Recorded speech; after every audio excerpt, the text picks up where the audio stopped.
Hey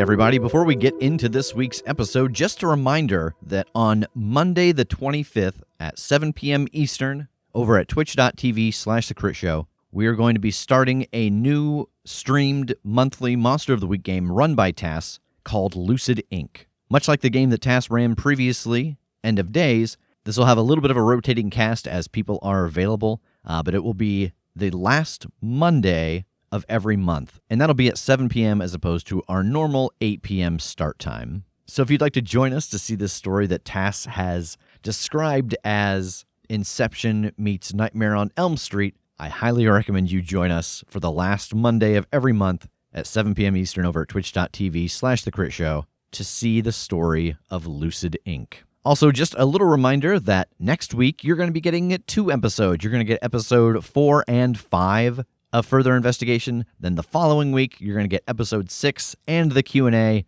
And then the week after that, yes, it's here already, we are going to be starting Season 5. We are very excited. We hope that you are enjoying these other games that we've been playing during our season break. We have had a lot of fun playing them and sharing them with you, but we are excited to get back into the other side of the coin. So I hope that this finds you well, and enjoy Further Investigation. Quinn, the floor has opened up beneath you, and you have plummeted into a trap alongside the figure that was bolting out of the vault as you opened the door. And you land with a fleshy thud as you hear 2 exclamations of pain in the darkness with you. Oh, no! Tom, looking down into this pit, at the edge of which you were standing wisely, you see Quinn and this gray-skinned humanoid fall, and you see Quinn land atop another gray-skinned humanoid that seems to have already been inside of the pit when it was opened. Oh no.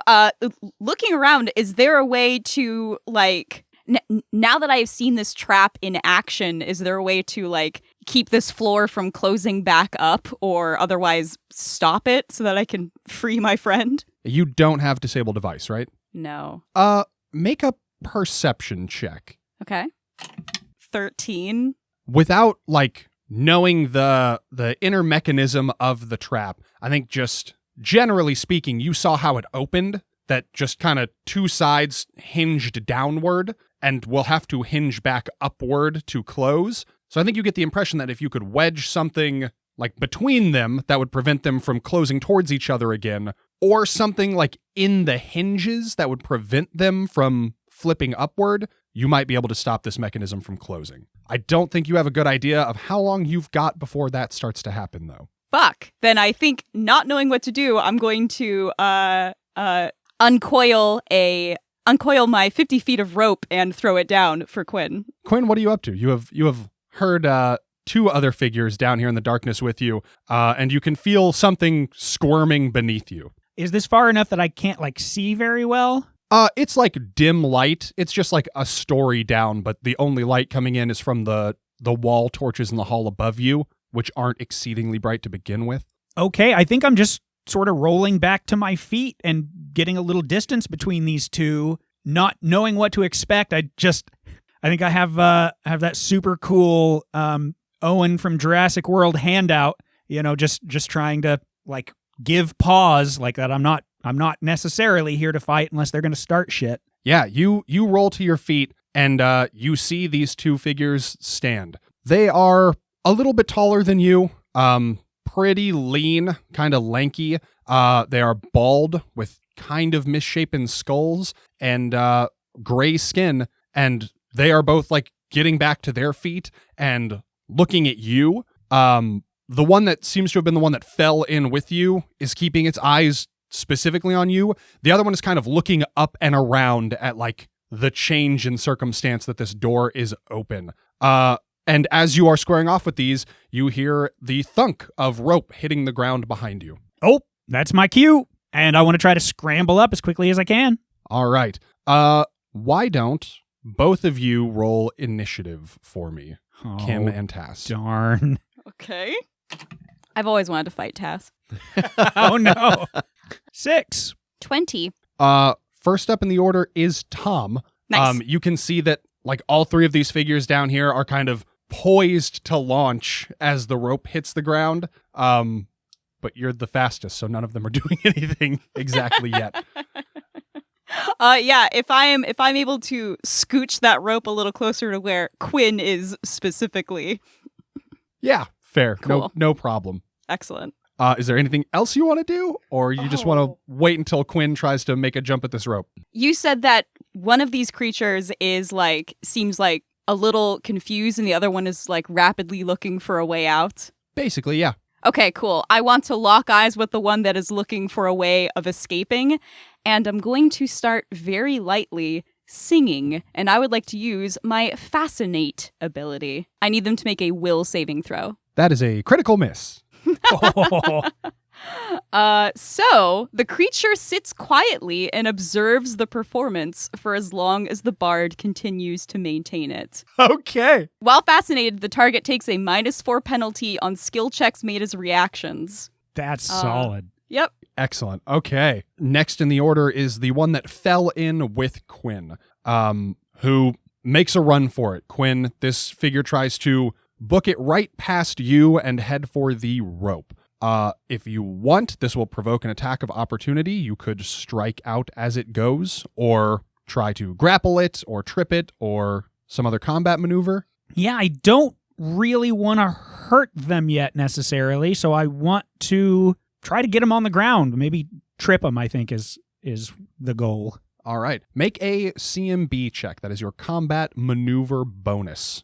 Okay. So that applies to all the things like grappling, tripping, disarming, all of those things that aren't an attack, but are kind of creating a combat advantage.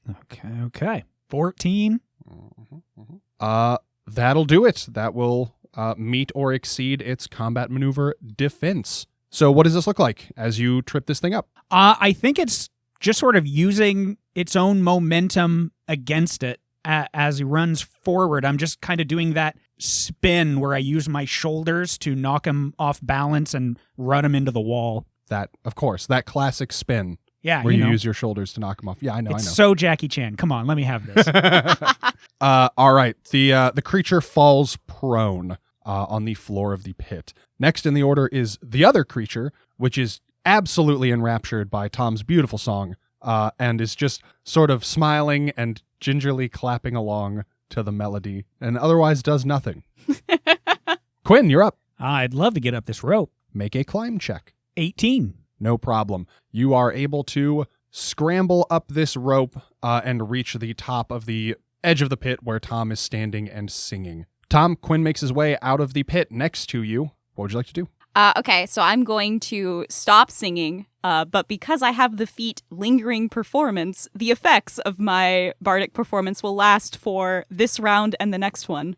And I'm going to pull the rope up after Quinn. All right. Again, I don't think there's a roll necessary for that. I think you just pull that off.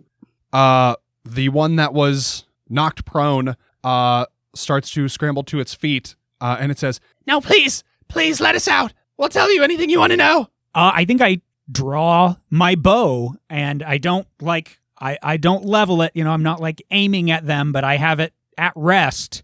How's about you start telling us some stuff before we let you out, and we'll see how that goes. The one that has just stood puts its hands up in a surrender gesture, and you notice that the other one seems to be kind of starting to come to its senses as the lingering performance starts to expire, and its smile kind of fades as it starts to look around in a panic again as the doors of the pit start to swing shut again.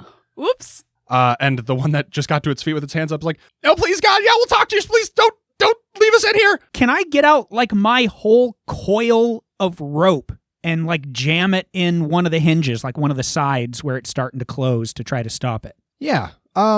Give me just a straight dexterity check here. Okay.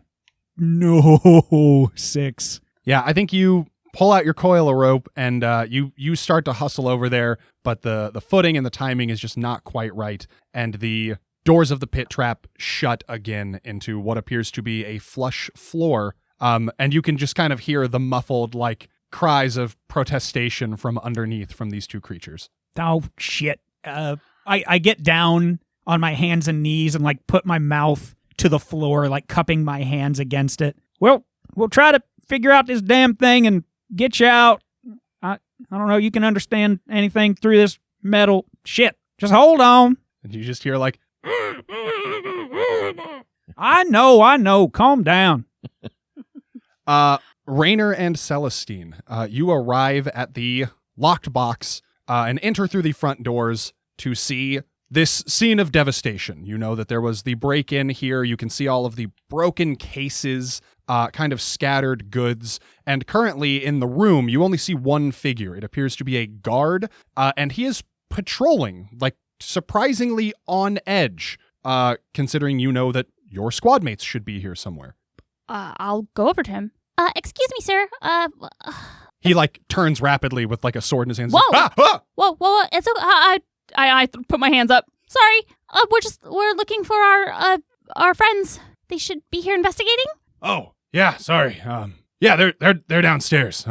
Sorry, one of them really got me worked up here, and I'm sort of trying to come down. But yeah, if you go right, I'll show you. And he starts to just walk you guys down a center hall at the back of the room that leads to a set of double doors. Is everything all right? He says, "No, I mean, other than all the stuff that happened over the course of the night and morning, I think so. Your friends went downstairs to check some stuff out. That's where the vault is. They got me a little bit nervous that maybe somebody was still hiding in the shadows up here, and so, they kind of left me behind, and my fellow guard and the widow are in the bunks back there," and he points to a door to your guys' left as you, like, kind of walk past it down this hallway. That's a good thought that there could be someone hiding here. Also, the idea that if nothing noticeable was missing, that maybe they are just waiting for there to be, say, only one guard and they come back. He opens those double doors, and you can hear Quinn's voice from down a set of stairs, like a floor below you, and he seems to be trying to placate somebody as it echoes up this stone hall towards you. And the guard kind of stops and cocks his head a little confused and looks at the two of you and just gestures down the stairs for you as if he does not intend to follow. Yeah, we'll go downstairs. Yeah. I love that they're going to come down to an empty hallway where Tom's just standing there with a coil of rope, and I'm face planted into the metal, just screaming at the floor. Oh, hello, darlings. I don't suppose either of you are skilled in the artistry of disabling traps. I'm particularly good at noticing them, but taking them apart, no, not so much. Unfortunately, no. Why? What are we looking at here? Is everything okay with Quinn? We have expertly captured some assailants. Yes, if we can manage to get this floor open, there are two witnesses down beneath this trapped floor. And by witnesses, I mean thieves. How did they get in there? It's a switch trap. It seems like that one of them got locked inside, and once we cracked it open, the trap, kind of stops them from getting out. Just open and close the door again. Be my guest. And I step back away from it. This door? Yeah, well, once it opens, like this, like falls right out from under you where you're standing there. Oh, I see. But I can do it from inside the room? Oh, from like inside the vault? Yes. Yeah, and the vault door is just sort of standing, like, not wide open yet, but, like, sort of ajar. You can see a little bit of a dark, kind of cavernous room beyond this large metal door. Oh, yeah, I guess. Yeah, if you... Now, because open... So if you go in, and then you've met... Yeah. I'll walk across and try to close the vault door. Not all the way, but then open it and close it a few times to see if it drops. I want to make sure that Selly is standing away from the trapdoor. It's like double the fall for a gnome. From inside of the vault? Correct. Okay. As you step inside of the vault, you hear a click. Trapdoor. You hear a click beneath your feet, as if of a pressure plate. But the trapdoors outside of the vault door do not swing open. I will step off of the pressure plate. You hear it kind of settle back into place. The doors remain closed. Now, interesting. So there is a pressure plate here, and when I step on it, something's arming, perhaps some weight on the trapdoor area. I'm not sure. Would this be covered under knowledge engineering, like how this mechanism might function? I think there's a good argument to be made for that. Sure. Okay. 24. Yeah, so I think you get the impression that there is this pressure plate inside of the vault door that arms and disarms the pit trap. That its goal is not to catch people on the way into the vault, its goal is to catch people on the way out of the vault. Mm-hmm. So a step onto it will, like, prime it. Another step onto it will arm it, so that when it is stepped on, it will open. So basically, if somebody unknowing walked into the vault, their first step in would prime the trap, their step out would arm the trap, and then they'd fall in. If somebody knows better, it's just an extra step to reset this thing back to a safe mode where you can traverse out over the pit doors. Okay. And so it seems like right now it will drop away if someone steps over the trapped area, quote unquote. No, I don't think you get that impression. Okay. I think you get the impression that if you stepped on it one more time, then that would be the case. Okay. Because it would be trying to get you on your way out. Gotcha. Okay, so I will step on it again to prime it. And you hear another click. The doors do stay shut on the outside, but you are under the impression that if there was weight on them now, they would open. Quinn, could you come here for a second? I can't seem to figure this out. Yeah, sure, Ray. No, yes, I do believe now it will fall through if sufficient weight is on it. Can I just, like, not fully stepping on it, can I just kind of boot one of the doors and see if it swings open? Yeah, you give a good stomp, and both of those doors swing down and open again. And you see the two figures below, like, kind of shield their eyes at the sudden influx of light. Oh, hello. And they start kind of, like, scrambling at the walls trying to get up and out. The one that was already down there when you fell in, Quinn, says, "Please, it only seems to have a window of about 10 seconds. Let us out before it closes on us again, please." I'll throw the rope down. Okay. They kind of scramble over each other, and waste, like, 4 of this 10 seconds that they have. But then they are both able to navigate up the rope and out of the pit. And they just kind of fall to the ground in this hallway, like panting and coming down off of the panic as the pit doors swing closed again behind them. I have taken position between them and the exit. I've strapped the bow back onto my back, and I have the scythe out, very clear with my intentions of what happens if they try to run. So sorry that our conversation got cut off last time, but I believed you said something about telling us everything. They look at each other, and they look at Quinn, who is positioned with a scythe between them and the exit. And I think you can all tell, just kind of glancing them over, they're both a little bit beat up.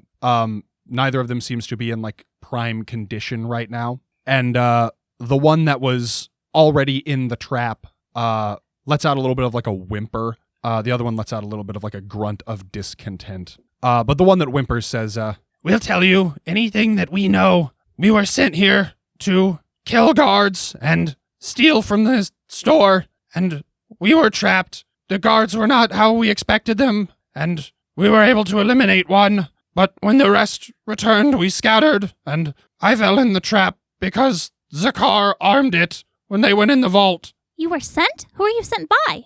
The one who you now know is named Zakar responds, I hate these voices. I wish I hadn't done these. This one that hasn't spoken is just like a super normal voice. No, they've both spoken. They're just slightly different pitches of the same voice. He goes, sorry, I had something in my Sorry. throat. Let me start over. It's very dusty down there. Oh, sorry. I had some buffalo sauce stuck in my throat. Where were we? Is that a better voice? No, that's also bad. We are sometimes sent by a group of humans, but we do not meet with the humans. There are 2 of our kind that handle all of the dealings between us and the humans. All right, yeah, we're going to need some details on those folks that set this up. And what sort of jobs does this group of humans send you on? Often we are sent to steal things. I look at the rest of the group. So is this a thieves' guild that we're dealing with? Do you travel with the circus, or are you from this town, or Magnamar, or nearby? They both look at you a little bit confused, and the one named Zakar responds, "Rogi and I live with our kind outside of town in the wilds." All right, so you're local folk. Were all of you that were sent here, were you all sent by the 2 of your kind that handle relations between you and the humans, or were one of those 2 here with you? Rogi responds, "No, the 4 of us were sent The two who handle the dealings between us and the humans were not present. They are less of our tribe now and more of the human.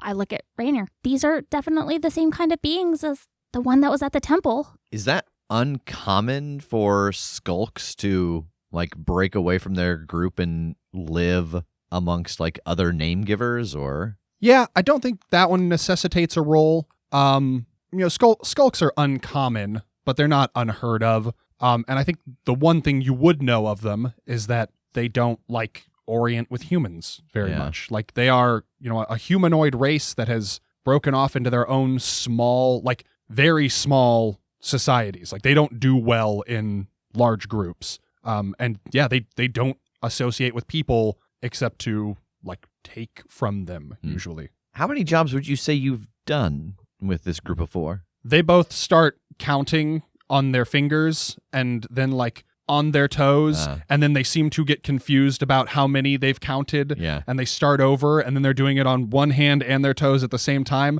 and it just seems like they don't know how to act. So quite a few. They shrug. I think it's genuinely unclear. I think you get the impression they don't fucking know. They can't math it. Like, they have no idea how to answer this question. Well, I assume that you're not doing these jobs out of the kindness of your heart. Do they pay you in gold, or what? Zakar responds, "No, money is no good to us. We cannot keep track of it. They pay us in delicacies." Wait, that's an option? I am also awful with money. What sort of delicacies are we talking about? Rogi says, "Oh, smoked hams, cheeses, fine drinks, things we cannot get in the wild." Where are sign-ups? Yeah, I like this. Y'all just skip the middleman. That's recruiting? Were you sent here to steal anything in particular?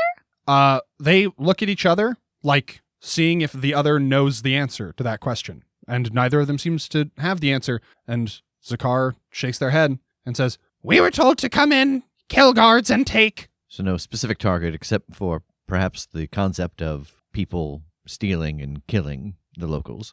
Just chaos. Yes. How did you two get into the vault? Did you have the key? Zakar kind of lights up, smiles, and says, I had key. I had the key. I thought this would be a good hiding place." Where did you get the key? Rogi says, "It was given to us by our contact with the humans." Because we know that there's only 2 copies of this key, right? Like, there's the backup in the office that I have, and then the one that the victim had. I don't know if you had determined that. I will just tell you, yes, that is correct. What you have surmised is accurate. Yeah. So are we looking at one of those 2 keys being used now, or a third key having been found or made? Well, and I look at them.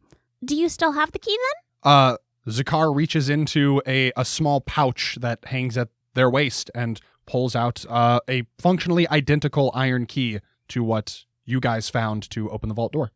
I hold out my hand for it. They hand it over. The guard said that the victim's wife was still here. Maybe we can ask her if this is the one that he had on him or he was supposed to have on him. Yes, because it was supposed to be on him. It seems like these 2 things were kind of happening simultaneously for the key to be over here. Yeah, that's possible, though. At the site of the, murder, mauling, whatever you want to call it, I have to assume whatever was there can fly. If they found this body and then brought him back and found all this happening, there's a little bit of, time lapse there. If they could get the key from him, send these folks in, and then, like, you can see Quinn absolutely lost in the math of this. Just sweating, trying to puzzle this out. So if the contact was the one to kill him and then pass the key off to this group and send them across town. Maybe? Do we know what the time difference is in between the attack and the attack? There is a bit of a break between what each pair of you knows, but the party collective, like the party as a whole, some of you know that she found his body and called the guards. She went looking for him because he wasn't home yet, found the corpse, called the guards. These 2 instances were not happening simultaneously. There is a reasonable window for someone to have, like, brought the key to this store for the skulks to rob the place. Correct. I think Quinn brightens up. I'm just going to assume some of this was like us piecing that together. Sorry, I should have said that in my accent. Yeah. God, yes. Or a mystery will never work. All right. When were you handed the key? Like, when did they give it to you? Like, right before y'all came in, or like days ago, or what? No, it was right before we came in. And I just Punch him. arm pump. Like, Punch the air. Hell yeah. yeah. So was he murdered for the key, or was that maybe a additional thing to kind of make it seem like this was connected? The robbery doesn't seem to have a overall purpose in the sense of it just being a robbery, but if it was meant to cover part of the attack. Yeah, like they were just sent in for general mayhem, so somebody was after something. Just not these two, right? I was so confused as to what just happened. Rev, he said General Mayhem and Rev saluted. So somebody was after something specific in here, right? Just not these two. Or it could be that they are being honest and that they were here to rob the place. It's just that more guards than anticipated caught them in the act. They were unsuccessful. Do either of you know if anything particular is missing? Oh, I don't think we got that far, at least not as far as the vault. We could look around the office, too. Yeah, I think I want to, since I'm standing in the vault door, just kind of turn around and try to give a cursory glance of just everything placed and see if there are, like, holes in the things in the vault. Why don't you make a perception check? I will. 23. Rayner, from what you can tell, nothing in here is disturbed. Beyond kind of like surface level panic, it seems, from Zakar being in here. There's a lot of, wonderful things in here. There are beautiful gems and jewelry and masterwork weapons and armor. There's a lot of coin that seems to be minted in like adjacent cities and countries. There's currency from Magnamar, there's currency from Corvosa, there's currency from like other nations. And there are some things here marked with like names as if they're somebody else's stuff that's being stored here. But I think what you do find is there is a series of shelves just east of the vault door, and there's a hidden panel there that when you open it, you find a switch. Oh, hello. Nothing in here seems to be disturbed. If they were going after something specific, they must not have gotten it. At least it's on these shelves. Or, and flip that switch and see what it does. Outside of the vault door, all of you who are standing out there hear a, like, heavier than has been heard so far clunk, and you see the floor kind of, like, settle as if this has been disarmed. Oh, lovely. What was that? I think the floor is switched off. Oh, I thought maybe it would be some secret vault or something where the stolen item was, but if they were sent here for something specific, then it sure has not been taken. I can't see anything that's missing. And Zakar kind of pipes up and says, I got too scared once I was inside, and I just tried to get out. Yes, that's fair. And you weren't told to grab anything specific, just take what you wanted. Just take valuables. That's the thing. It doesn't seem like they were sent here for anything specific, so I can't shake the feeling that this whole thing was a cover or a distraction, and the rest of the guards just came back earlier than whoever sent them here anticipated. Or exactly when they anticipated, if their whole goal was to give the circus a bad name for some reason. That's true. Sending them in here just to cause chaos and then be interrupted by more guards, well, I suppose that's a pretty good way to assume that nobody's going to make it out of here. It just looks bad. I'll start pocketing stuff, I guess. They got away with so much. I'm just mage-handing things out the window. I think I'm taking this time to fill in Quinn and Thomasin on what we found at the Temple of Aristotle. Walter's body was definitely attacked by some sort of creature. There were claw marks and bite marks, and it looked like he was stomped on. It was not pretty. Well, we can say with absolute certainty that it was not a sphinx. Oh? Yes, the footprints that we saw at the scene don't match up with what a sphinxes are known to be. Plus, a sphinx is at least 600 pounds, and those steps were not nearly deep enough. Yeah, I took measurements of the claw marks and the bite marks, and, maybe we can go back and talk to the sphinx, since they're the ones that are kind of being accused of this crime. It's the circus overall, but everyone has in their mind that it was the sphinx, so maybe we can make it back to the tent during one of the hours they're not doing a performance and ask them what they think it could be. What's boggling me is the fact that there ain't no tracks leading in and out to where that attack happened. So one way or another, they got something there to attack this guy. Either it can fly or they can do some sort of magic that can pull something from somewhere else. Or maybe cover your footprints. Or make it so you don't leave any. He looks a little indignant at that. I suppose that is within the realm of possibilities. This may be a rather rough situation to put ourselves in, but do we want to go with our friends here back to their home and see if we can meet with their contact? I don't hate it. We are just brought jobs. We do not have a way to get in touch with those who left our tribe and work with the humans, nor do we even know who the humans are. I wouldn't know where to lead you. And Rogi says, and if you come back to our tribe, they will kill you. Well, fucking try. I don't love that. There are more of them than us, although our numbers are now reduced. And he looks very sad. And he goes, actually, yes, come with us. We'll lead you back. Would you... Yeah, wait, what the fuck am I... Yeah, come on, it's not a trap. Would you at least recognize the ones who left your tribe to work with the humans? Zakar says, yes, we know them. Kaimeth and Aname. We just don't know where they are until they come to speak with us. Well, I think maybe we can start with talking to the victim's wife again and seeing what she thinks about this key. She sure seemed real antsy about something. She was not taking any alternative to the Sphinx being the thing. Where was the attack site that you had all looked at? I describe it.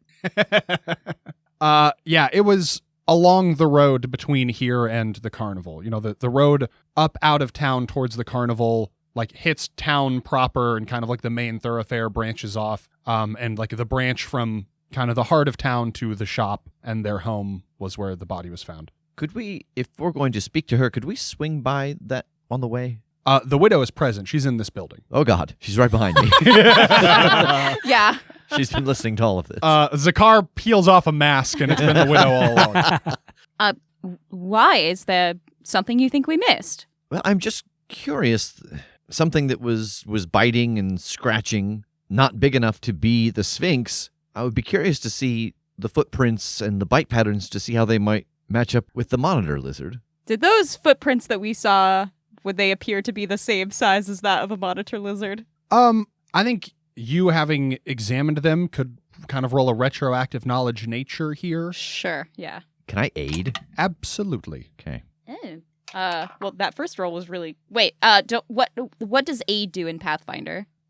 If Rayner is successful on his aid roll, it will give you a +2 to your roll. So I am successful. Okay. So that is a 22. Yeah, I think you get the impression that they are not consistent. A monitor lizard wouldn't make tracks heavy enough to be the tracks that you saw. A Sphinx would make tracks too heavy to be the tracks that you saw. We're in a Goldilocks situation. Bigger than a bread box. All right. Well, that gets... I had this image of someone flying the monitor lizard and then dropping it on the victim. That's and then hilarious, swooping down but and sadly... The perfect just crime. swooping back down and picking it up and flying away. You're just like... You hear the whistle of the bomb. Did they just Acme anvil an alligator onto this An guy? angry alligator. Its tail is flying up in the air behind it. What you don't realize is that he died of heart failure. He died of fright. I will never be able to stop picturing a monitor lizard in free fall with like little goggles and like its arms and tail kind of floating up in the air. Tongue flapping at its side. I love it. Zakar timidly raises a hand and says, Zakar and Rogi have been, I feel, very cooperative. May we go? I will make your death swift. No, Oh, God. I'm just fucking with you, yeah. We done with them? If you think of anything else, if you can find a way to get us a message, we will pay you in treats as well. They look at each other with like raised eyebrows. Ooh. And Rogi says, deal. Also, no more taking jobs where you kill people in this town. Do you understand me? Yes. Only steal from big corporations. Yeah, like Like, stealing's all right, I guess, but Or kill people in other towns. yeah. Thank you for the many loopholes you have afforded us in this Well, compromise. I mean, hold on. Like, if they're like a real son of a bitch or something, I guess, that's probably all right. Just listen, just do your best. Don't get us hired to come out here and cut you down like wheat and pack you like a bale of straw. Oh, God. Because you have to understand I will. I believe you. All right.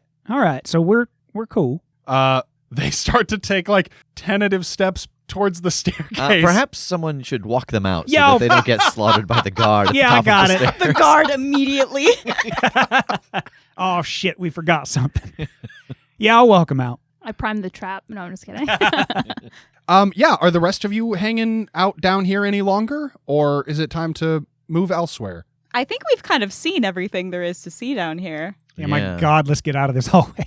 Yeah, unless, other than the office you'd all described, and if maybe something was the target instead, but... Yeah, I didn't really look around the office beyond just looking for the key, so we can check there. Okay.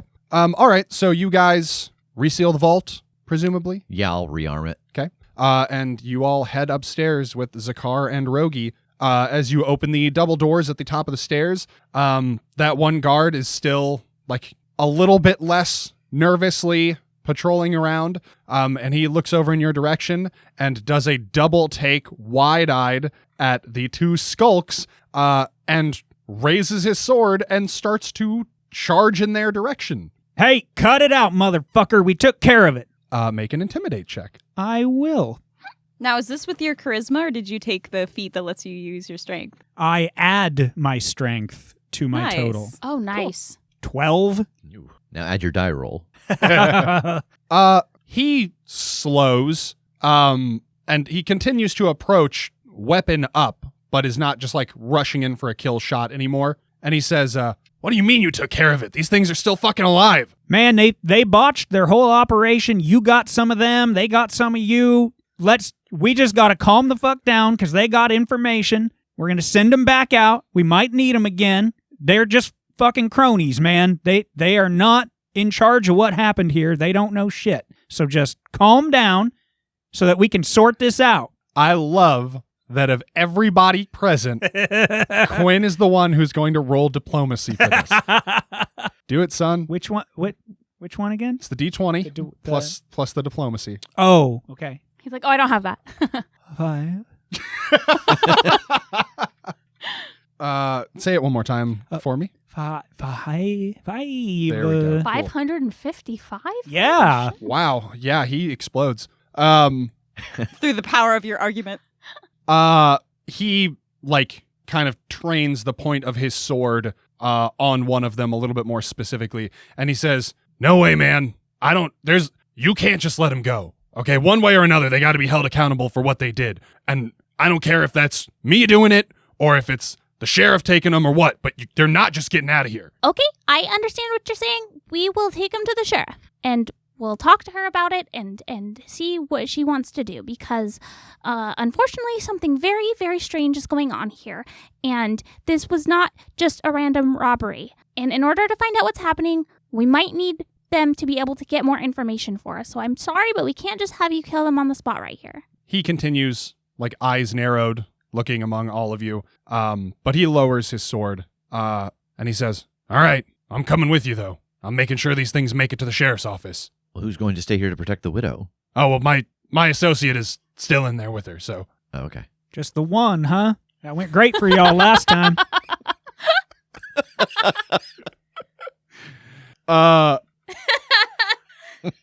He starts to visibly sweat.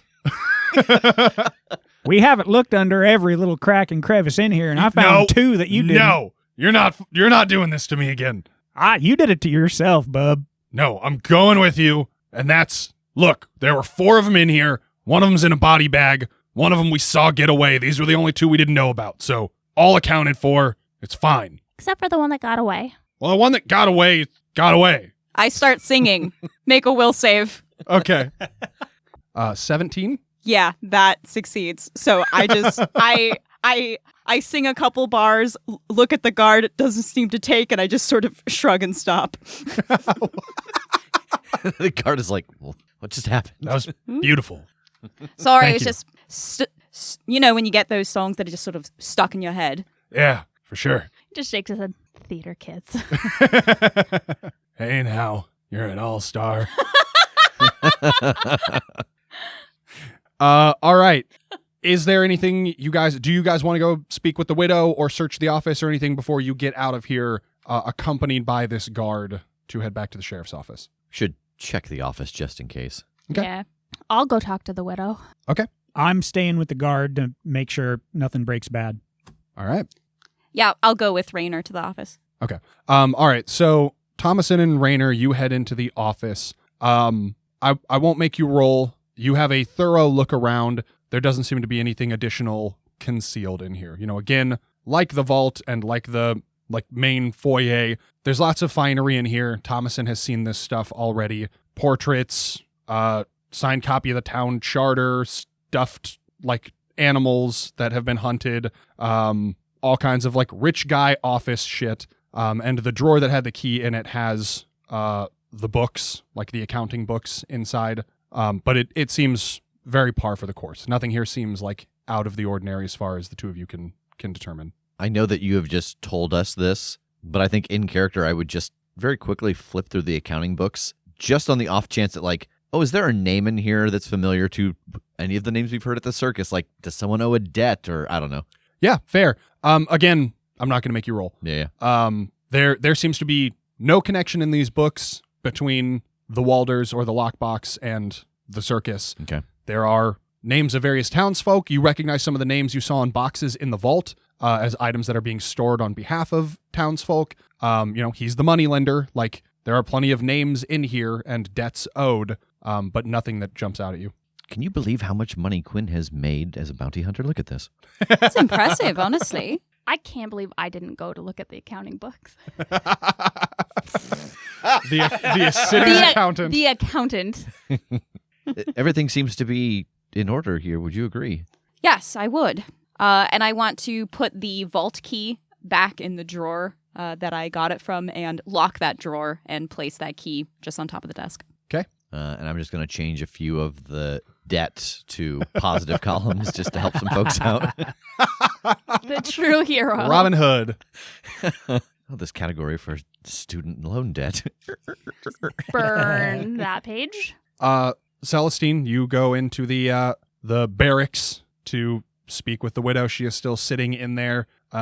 She is calming down. It seems you can tell that she has been hysterical and weepy, but at the moment she's kind of just sniffly and puffy-eyed. That other guard is still kind of standing there, just gingerly patting her on the shoulder to comfort her. Hello. My name is Celestine, and I am also here investigating your husband's murder. I'm very... She just howls in agony. Okay. Ah! I'm very sorry for your loss. I have a question for you. It might help us with figuring out what happened exactly. Oh, what question could you possibly have for me that has not already been asked? I pull out the key and I hold it up to her. Do you recognize this key? Yes, that's the key that my beloved always carried on him. Are you sure this is the exact one? Could it be a copy? I don't know. I'm not a metallurgist. I can't tell. It's an iron key. Okay, never mind. Oh, wait. Yes, he made this particular notch in the key, and I recognize it, and it's absolutely the exact one he always carried.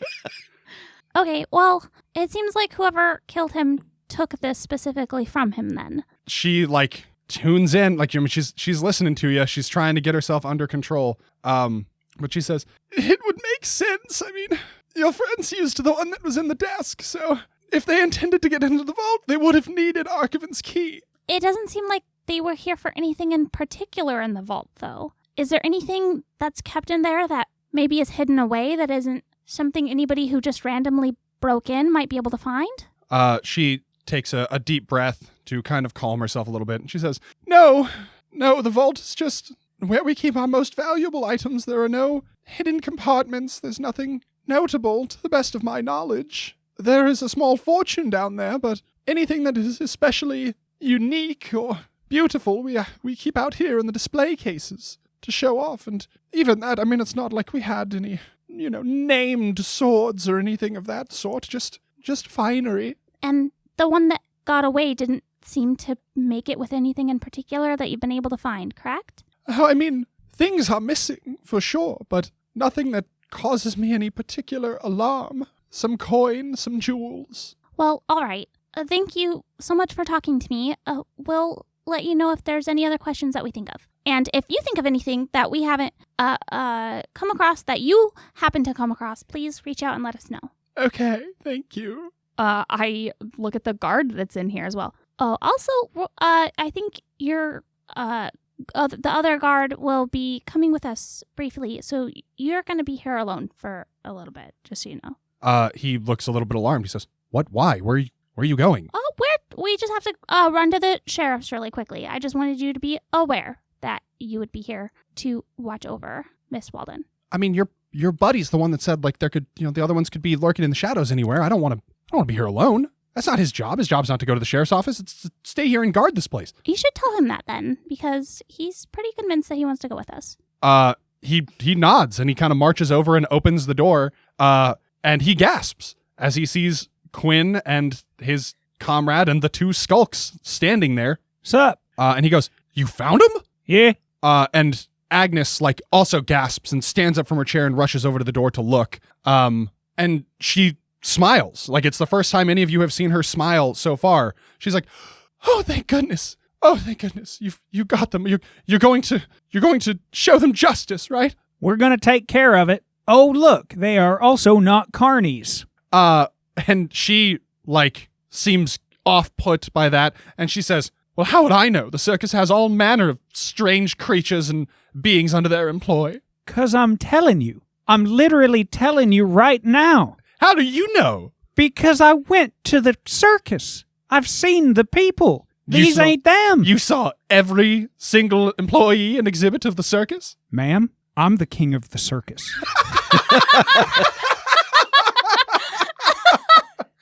She blanches. She clutches her pearls. "Oh, well, Your Highness, I didn't know." He's like, "Oh, so you're behind this." And they told us they live nearby. She says, "But you're going to deal with them. They're going to pay for what they did." We're gonna deal with them. Don't worry about it. We got you, folks. She bustles over to all of you. And she is reaching in her handbag and fidgeting for something. And she pulls out a little pouch that you can hear jingling with coins. And she says, thank you all so much. Here, take this as a reward, please, for bringing to justice those that killed my poor beloved Archivin." Yeah, I take it. Yeah, you take it. She hands it over, and she says, "Oh, I suppose," and she kind of looks around at the condition of the room. She says, "If there are any items here that you're interested in that might help you on your journey, you could take something from the vault instead, or from the showroom floor." Is there an astrolabe anywhere? Otherwise, this money's going towards that. So, well, let's see. There's 520 gold pieces in the pouch. Wow. Oh. So you could take an equivalent amount in masterwork weapons, armor, or other merchandise that is here. But I believe we determined that an astrolabe was substantially more than that, even. Yeah. I mean, I think we're still too early in the game for me to feel like I need anything in particular, weapons wise. So if you guys are cool, I think we should just split it. Yeah. Sounds good to me.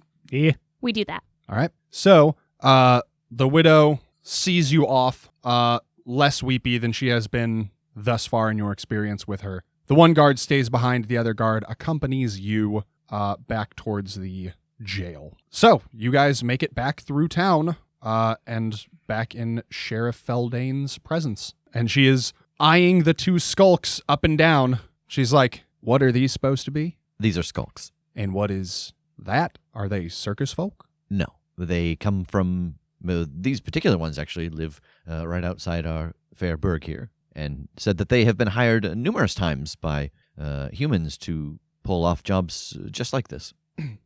She looks him over again with a little bit of a scowl now. "Well, I will gladly take them into custody until we can learn the extent of their crimes and figure out what to do with them." And Zakar and Rogi look at all of you pleadingly, please don't. The other option that we had considered was to let them go. Hell no. Well, listen, they don't know anything. They don't know why they're here exactly. Somebody needed someone to break in and just steal some things, but it doesn't seem like they had a particular target when they went there. And so if we send them back, they might get hired by the same people to finish the job that they were supposed to do, or they might get new information. And if we can convince them to relay that to us, that could be a great way to get resources that we wouldn't have otherwise if they were in a cell, or worse. She mulls that over for a second. You can see that kind of kicking around in her brain as her eyes dart back and forth. And she says, well, in my professional opinion, that sounds like it might be a matter for a little bit later. Right now, considering the way that people are feeling around town and the fact that the focus is on the circus folk and they're all just kind of looking for a reason to pin it on them. I mean, if they've been party to a bunch of burglaries around town for a while, that's not what everybody's out for blood over right now. So I'd say we hold them for now, and maybe later we can utilize them for help figuring out the extent of their past crimes or any other involvement they might have in this. But I'm disinclined to let them go right now. I don't want them in the wind. I feel like there's a bit of wisdom to keeping them here and even letting that get out a little bit. Takes pressure off the circus folk. Maybe no one in town will go skulking around there to get revenge on them. Hey. See what I did? Yeah, she nods, and she looks at them again, and she says, I'm going to be honest with you, I ain't never seen anything like them, and I know that the circus has all kinds of weird creatures and whatnot in their employ, so it might be good to have them here to later be verified that they are not in the employ of the circus in front of the townsfolk, rather than them just having to take our word for the matter. Now that's very interesting that you've never seen these creatures in this town before, because our new friends were just telling us that there are 2 who possibly live in this town and are maybe associated with some sort of gang or thieves guild. A thieves guild? In Ilsurian? Stranger things have happened. She just takes a long look at one of the skulks again and says, yeah, you ain't lying. And she looks back at you. Well, I'm not privy to a thieves guild. This is an awfully small town. It seems strange that anybody would set up shop here, but I mean, I'm not saying that there is no crime here. It's just never appeared to be organized before. Well, there's some organization going on because, let me tell you, we are certain that Sphinx ain't what killed Walder. Certain. How come? Tracks don't match up. Sphinx is too big. Any of the other beasties, at least so far as I know that they have at that circus, aren't big enough. Well, that's something. Sort of a non-answer. Be a lot better if we had an answer. Well, that's what we're looking for. I mean, it's all there. The pieces are there. We just ain't put them together yet. I mean, a circus ain't going to be that stupid. They show up in town and suddenly some murders and robberies happen. Like, they ain't that dumb. Of course people are going to try to pin it on them. So whoever's trying to organize this is doing whatever they can to make it look that way. It's too easy. Using the circus coming to town, hiring a third party through somebody else to commit a crime, it's all just a little too convenient to happen and not be traceable back to whoever has put this together. Do you get any kind of fair warning or notification before the circus arrives? No, but to my understanding, that's just sort of their MO. Drifters. They just show up, do their thing, head out and out. How often have they been through here? Oh, they ain't never been here before. And she walks over to one of the cells and unlocks the door and opens it, and kind of looks at all of you inquisitively and looks at the 2 skulks and, like, gestures them into the cell. And Rogi and Zakar kind of give one last look of, like, this is happening at the rest of you. To be fair, you did commit a murder. Yeah, I keep feeling bad for them, and I have to remember that, like, we saw the body of the dude that they all ganged up on and murdered. Yeah, they nod. Yeah, you're right. That one's on us. Our bad. Oops.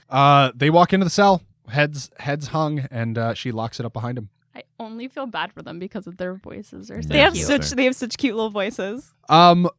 Everybody, go ahead and level up to level 2. What? We've reached a milestone in the story. Does the sheriff just see us get buffer? Yeah, everybody's muscles just lean out a little bit. We all shine with bright light. Damn, Just you're hear looking us on. cut. For anybody who's unfamiliar, there are a couple of ways to handle like level ups in games like D&D and Pathfinder. There's XP based and milestone based. XP is where you actually keep track of the numbers, like the amount of XP you get for accomplishing certain things and defeating different enemies, and when you hit a certain total, you get to the next level. That's a lot of bookkeeping. I don't care for it. I like to do milestone, where just when you reach a logical point, you get the next level. My sense motive was a +0 at level 1, now a +11. Thank you, being a bard. Wow. Nice. Yeah, does anybody get anything like super neat or substantial that they want to talk about right out of the gate at level 2? Yeah, I get a bard feature called Versatile Performance, which lets me use my perform skill in place of a variety of other skills. So I kind of get 3 for 1 on my skill increases. So I chose to boost my perform sing ability, which now lets me use that number, which is currently +11, for bluff and sense motive. Nice. Nice. I get my first Slayer talent, and what I went with, I feel like I've learned. You know, I've really learned my lesson on awareness.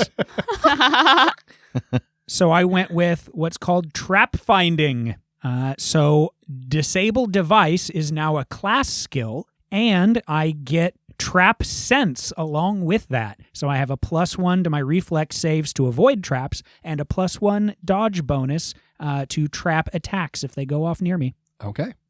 I just got another cantrip that I learned, and then I opted to take some skill ranks, and I put those into knowledge, arcana, and nature, because those were a couple of the things that we hit last time that I had, but I couldn't actually utilize because I didn't have any ranks in them. And since we experienced that, I thought it made sense to be more mindful of that going forward. Right on. And I got Ceaseless Observation, which is for the Empiricist, and it lets me use intelligence for my skills of Disable Device, Perception, Sense Motive, Use Magic, and Diplomacy instead of the previous ones assigned with them. Hell yeah. Yeah. Level 2 is where the Empiricist archetype happens. This is where it actually starts to pop off. And then I also got a bunch of skill points, and I picked up all the knowledge skills I didn't have. Nice. Because I didn't realize I didn't start with them. Not gonna make that mistake again. Sheriff Feldane locks the 2 skulks away, and kind of swings the key around her finger on her key ring and catches it and hooks it back onto her belt. And she says, so I understand that some of you have been to talk to Sister Woodmere, eh? Yes. And did you learn anything good? Other than some additional confirmation that the attack doesn't seem like it could have been from the Sphinx. Well, it seems to have worked her up into a bit of a lather. Oh, really? Oh, no. Yeah, she came out and made a bit of a proclamation to the town square that, she was going to help get to the bottom of this because, I don't know, whatever y'all discovered or were uncertain about, I guess it cast a little bit of doubt in her mind. She got worried, and, well, she's a cleric, so she's got the ability to suss out truth and whatnot. Mm-hmm. So last I heard, she was actually headed over to the circus herself to try and chat with some of those folks, see if she couldn't dig anything up. Might be in your interest to catch up to her. Yes, that sounds like a good idea. We had talked about maybe talking to the Sphinx as well, so there's probably quite a bit we could learn there with a new perspective. Hold on, you can talk to the Sphinx? Oh, I don't know for sure, but it seemed like they had more of a kind of an intimate setting set up at their tent in between the shows, so I figured there might be some more to learn with the up-close investigation. I think Quinn is listening to this conversation with furrowed, confused brows of we can't talk to the Sphinx, but she can talk at a lizard? Just trying to piece that together in general. Yeah, but like the Sphinx talks? It's got a language? I mean, I'm not particularly well versed in magical beasts. Probably most of what you guys sitting at the table know of Sphinxes in our world is probably roughly common knowledge for people. It's a riddle creature that deals in knowledge and stuff. In the main event at the circus, it didn't really. It was kind of played up like a beast. Which I don't remember if all of you, but somebody kind of intuited that this was part of the act. Yeah. But it did some just kind of lion-y shit around the tent in the climax of the show. But yeah, I think you guys would probably just kind of know. Yeah, Sphinxes can talk. They do puzzles and riddles and shit. Yeah, she got a lady face and stuff. And I think she would be very happy to talk to us now that we have definite proof that she's not a suspect in this case. Yeah. Sheriff Feldane kind of furrows her brow and she says, I guess I just been thinking about this more as a like an animal attack and not as like something that could have motive. I mean, I think that's what people are hoping for, right? Maybe. They're just hoping to gloss over this, set pitchforks the direction of that circus, and move on. I mean, it's a circus. Ain't nothing what it seems. I'm not even the real king.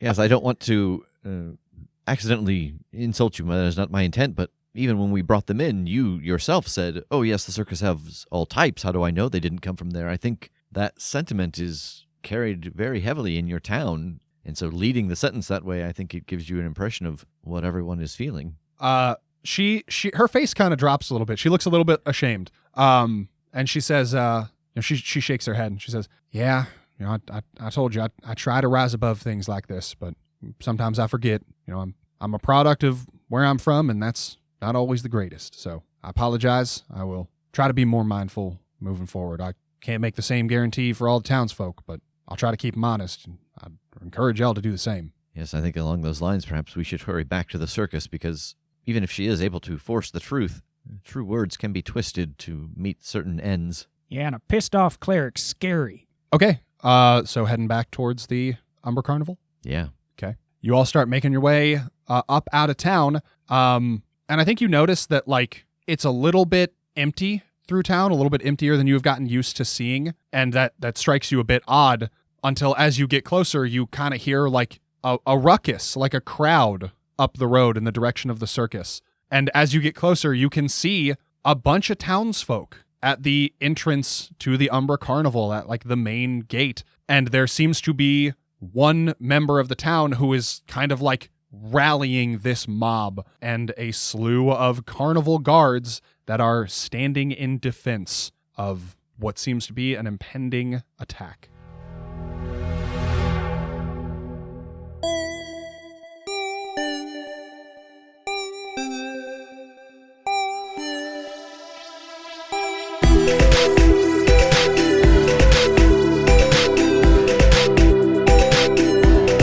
The Critshow is a Critshow Studios production, edited and produced by Brandon Wentz with music by Jake Purley. You can find more information about us at thecritshowpodcast.com. To keep up to date with upcoming live shows, contests, and other special events, follow us at The Crit Show on Facebook, Instagram, and Twitter. For even more weekly content, join us at patreon.com/thecritShow.